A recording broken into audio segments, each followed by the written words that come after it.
All right, you guys, I'm back for another demonstration here of another sketchbook assignment titled Cobblestones. This has been a tradition around here to paint this sketchbook assignment during the painting course. Again, I've got some really good examples to show you of actual cobblestones, one professional example of this painting, and then some student examples, and then I'll do a quick demonstration. So the title of this at the top of your page in neat handwriting, Cobblestones. You'll see this in Google Classroom along with some of these samples. So let's get started. Off screen, I've got my water and paper towel, as always, ready to watercolor paint. I'm gonna use this, my sketchbook here, open to another page. You guys can orient this either horizontal or vertical, and then my paint palette ready to go, pre-wet and set up. In fact, some of those are already drying a little bit on me, so use my mop brush here to just kind of rehydrate some of these colors. I think the rest are pretty good. Yep, that'll work. Again, mop brush holds a lot of water. Set that up here. And then for some examples of this sketchbook assignment, if you're not sure what in the world cobblestones are, it's kind of lost on us because America is a pretty unique, and that is a pretty young country. So cobblestones you're going to find in other countries around the world where they were predating cement and pavement, and they were made by hand. Imagine making roads by hand. It's crazy, laying these stones in there. So this is a view of what a cobblestone like walkway or street might look like. Not to say there's any existing in the United States, but good example. And then I kind of like a few of these. I printed them off for my own reference, where there's kind of this dark pattern, sort of crackly pattern. If you squint your eyes, you can see the dark show up with the light rocks. And then I love this little bit of moss and stuff in there. I can imagine painting those and then kind of putting little bits of this like lime green in there later on. Let's look at a couple more actual cobblestones. So really simple, predictable kind of brick pattern. You could do something in an orientation, kind of in a round pattern. I like the colors in here. I think I'm gonna run with something like that today. Another couple examples here. I'm not sure how these lay out, but I like how angular these come together. And this sort of abstracted, you just paint this one rock and then paint this one, and then it just sort of grows from there. And this one's kind of got an orange or kind of warm palette to it, cool and warm. So I don't know, what do you want to do? I just think there's limitless possibilities. If you put some pre-thought to it, you're going to see some students came up with cool ideas. And you could just simply paint a pattern like this on your sketchbook page, and you don't even need these examples. These are just to give some reference about what cobblestones are really all about. Here's some student examples. Actually, let's look at this professional example first, since it's on top of the pile. I've got her video posted on Google Classroom. You have to check it out. It's like a time lapse of her watercoloring this just sort of abstracted painting. Fill a sketchbook page, okay? Like that kind of spiral pattern. Love this color palette. Color, right? Kind of cool palette. This one's interesting. In fact, I might steal some of these ideas and kind of put a little bit of salt in there as they went. It's really interesting. Then when they were all finished, maybe outlined them in black, or I don't know, maybe they actually did the whole cobblestone first and watercolored it. I'm not sure. So maybe you can take an idea like that. This is a fun one. This was just done last time this class was taught.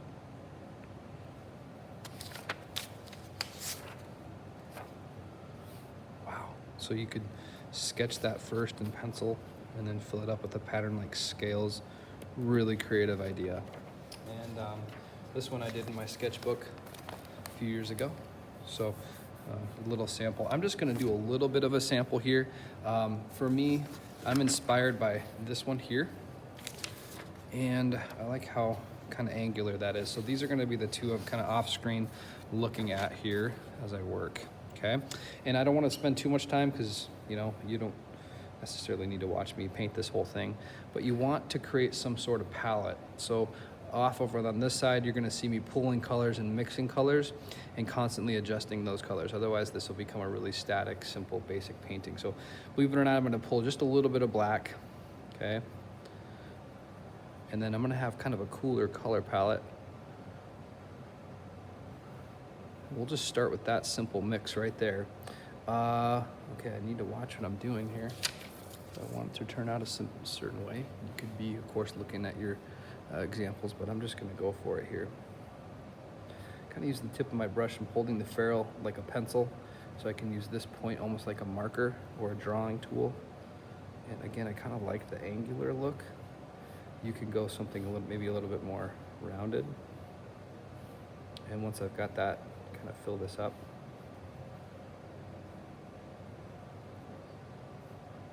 Drop some color in there.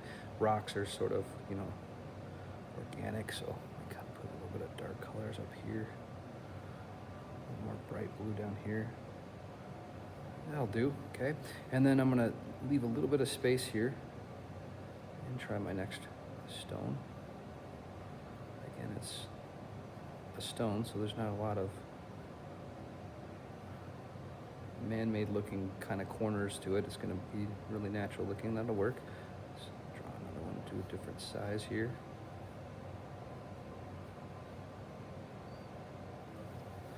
Let's get a little bit more color going.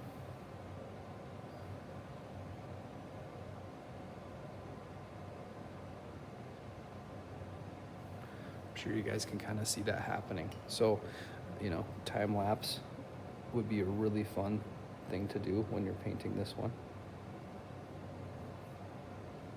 to just see how this ends up. But notice I got a little bit more black in that one. I'm just gonna pop down here and paint this rock now too.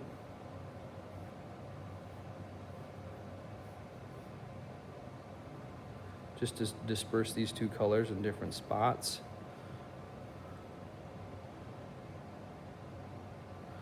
Yeah, let's introduce a little bit of a kind of a purpley thing here. Just a touch. Here we go. Just to give it a little bit more color. Oh, I like that. Different sized rocks. Oh, that one happened fast. A lot of water in my brush there. Whoa.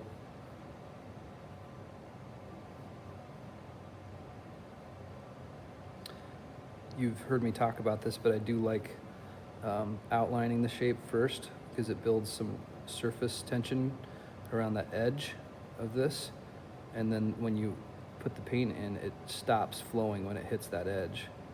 Okay, that's looking a little washy, so let's put a little bit of darker hues in here.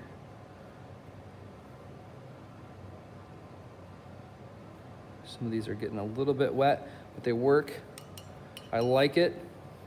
I think my last little effect will again be just a touch of salt. So I was kind of inspired by some of those I saw. Give it some texture. Now, fast forward the next day, you might see me come in here when this is dry and put in a little bit of this moss. I think would be really interesting. Or, you know, with darker paint or a gray paint, take all the white, you know, grout kind of gaps and give that a color. It's up to you. So that's a start. Again, it would be cool to paint this whole thing, but you guys would be falling asleep on me. So that is the Cobblestones sketchbook.